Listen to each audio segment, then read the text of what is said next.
scandaleusement, certains cardinaux proches de François poussent à un conclave rapide et préorienté, presque comme s'ils voulaient mettre de côté le Saint-Esprit pour tout conclure rapidement. Ils sont pressés, oui, mais pas par amour de l'Église. Ils ont peur. La peur d'un homme qui, jour après jour, rassemble un consensus silencieux mais fort. Son nom? Cardinal Robert Sarra. Tradition, vérité, courage. Et s'il était la surprise de Dieu? Restez jusqu'au bout. Ce qui se passe dans les coulisses est bien plus qu'une simple élection. C'est une bataille pour l'âme de l'Église. Dans un climat de plus en plus tendu traversé par des courants contraires, le conclave du 7 mai promet d'être un tournant historique pour l'Église catholique.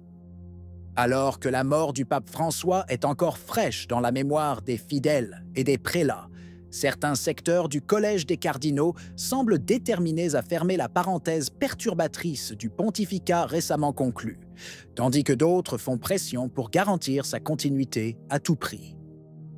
Et c'est dans ce contexte qu'un nom qui dérange le front progressiste se démarque avec une insistance croissante, celui du cardinal Robert Sarra. Les paroles prononcées lors des messes de Novandial, en particulier l'homélie du cardinal Baldassare Reina, ont fait grand bruit. D'un ton presque sincère, Reina a lancé un avertissement clair.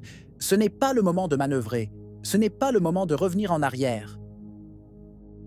Une phrase qui sonne comme une déclaration de guerre contre toute tentative de restaurer une vision plus traditionnelle de l'Église. Mais pourquoi cette urgence, cette panique mal dissimulée? La réponse est simple.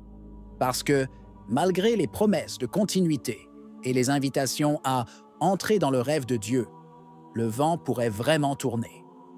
La crainte qui se répand est que le prochain pape ne soit pas un nouveau François, mais un homme qui a toujours défendu sans compromis la doctrine, la liturgie traditionnelle et la vérité de l'Évangile, Robert Sarra. Africaine, sobre, silencieuse, timide mais ferme, Sarra représente tout ce que craint le progressisme ecclésiastique. Et les tensions récentes, les déclarations de Czerny selon lesquelles l'unité ne peut pas être une question prioritaire, démontrent que la bataille est tout sauf spirituelle. Elle est profondément politique. Selon des sources journalistiques proches des palais sacrés, le cardinal Pietro Parolin, secrétaire d'État du Vatican, bénéficie actuellement du soutien d'une quarantaine de cardinaux électeurs. Un nombre important, certes, mais pas encore suffisant pour garantir l'élection au trône de Pierre. Ces données, qui ont émergé de fuites lors des congrégations générales, révèlent néanmoins un détail important. La zone progressiste sait qu'elle n'a pas le contrôle total du conclave et craint un retournement imprévisible. La présence d'un groupe aussi important derrière Parolin est interprétée par de nombreux analystes comme une tentative désespérée de sécuriser la ligne de François, en choisissant une figure considérée comme modérée, mais parfaitement alignée avec l'approche du pontificat sortant. On parle de plus en plus ouvertement, dans les couloirs du Vatican et parmi certains cercles médiatiques liés à la ligne progressiste, de l'idée d'un conclave rapide, résolu en 2 ou 3 jours au maximum.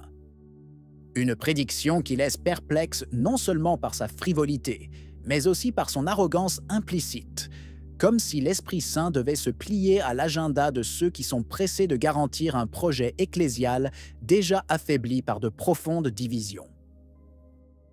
Cette façon de présenter le conclave, comme s'il s'agissait d'un passage technique et hâtif, trahit la véritable intention d'une partie du Collège des cardinaux: éviter le risque d'un véritable discernement et surtout d'un changement de direction. Pourtant, quelque chose bouge dans le silence. Des cardinaux non électoraux, parmi lesquels des personnalités de premier plan et des anciens expérimentés, font entendre leur voix. Ils ne votent pas, mais ils parlent, et leur influence est loin d'être négligeable. Entre-temps, Sarra est devenue ces derniers jours le symbole d'un possible retour à l'identité catholique la plus authentique. Défenseur intransigeant des valeurs traditionnelles, Sarra a parlé à plusieurs reprises de la nécessité de réévangéliser l'Europe, non par nostalgie, mais par justice et par gratitude. envers une civilisation qui lui a transmis la foi. Ses interventions les plus fortes touchent à des thèmes aujourd'hui volontairement évités par de nombreux prélats occidentaux: la dissolution de la famille, l'idéologie du genre, la colonisation morale par des organisations supranationales comme l'ONU ou l'Union européenne.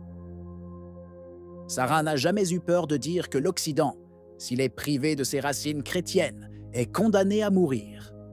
Et ces paroles, autrefois accueillies par un silence gêné, résonnent aujourd'hui avec force parmi ceux qui sont las d'une Église soumise à l'esprit du monde. Le fait qu'il soit considéré comme dangereux par certains milieux laïques et cléricaux est, paradoxalement, une confirmation de son authenticité. On dit, avec une insistance croissante dans les cercles proches du conclave, qu'Emmanuel Macron lui-même a exercé une pression directe sur les cardinaux français pour qu'ils s'opposent à la candidature du cardinal Robert Sarra. Une ingérence politique qui frise le scandale, non seulement par sa gravité, mais aussi par l'arrogance avec laquelle un chef d'État laïque tente d'influencer une décision spirituelle qui concerne la direction de l'Église universelle. Et tandis que les médias complaisants parlent d'un conclave déjà clos, la vérité est que Sarra gagne un consensus silencieux, profond et transversal. Si le Saint-Esprit veut vraiment surprendre le monde et rappeler l'Église à la vérité, peut-être le fera-t-il avec un homme qui, pendant des années, a prié en silence et n'a parlé que lorsque c'était nécessaire. Certains parlent ouvertement d'une restauration de la tradition, comme si la barque de Pierre n'avait plus besoin d'une navigation audacieuse, mais de s'ancrer à nouveau dans ce qui est certain, éternel et non négociable.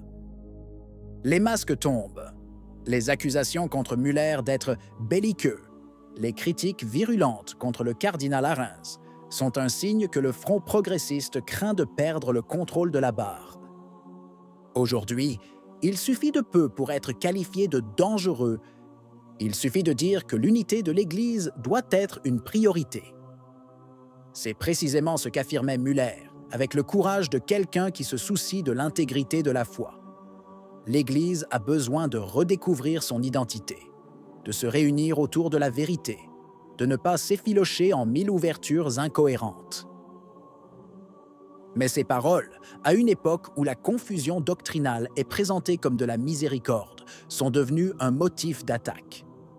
Il était une fois des bergers qui gardèrent la foi. Aujourd'hui, celui qui le garde est traité comme un ennemi. Entre-temps, le cardinal Raymond Burke a invité tous les fidèles, de manière simple mais ferme, à prier intensément pour le prochain conclave. Un appel qui résonne comme un acte de résistance spirituelle au milieu du bruit des manœuvres humaines. À une époque où l'on parle davantage d'équilibre politique que de sainteté, Burke rappelle que la véritable force de l'Église ne vient pas des alliances, mais de la prière. Et en fait, c'est peut-être la seule chose que nous pouvons et devons faire. Agenouillons-nous, prions et demandons que l'Esprit Saint éclaire les cardinaux et guide le choix, non pas selon les calculs des hommes, mais selon le cœur de Dieu. Qu'en penses-tu? Si vous avez aimé la vidéo, commentez « Amen ». Que Dieu vous bénisse.